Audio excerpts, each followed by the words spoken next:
मित्रांनो, चला बघूया आपली टीम इंडिया अजूनही सेमीफायनलमध्ये कशी क्वालिफाय करू शकते. तर सध्या साऊथ आफ्रिकेने आपल्याला नेट रन रेटमध्ये खूप मागे टाकलं आहे.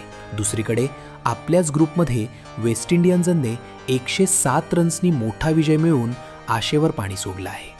त्यामुळे आता आपल्याला येणाऱ्या 2 मॅचपैकी एक मॅच खूप मोठ्या फरकाने जिंकावी लागेल. ज्यात चेस करताना जर 150 रनचं टार्गेट असेल तर ते 60 ते 70 बॉलमध्येच पूर्ण करावं लागेल.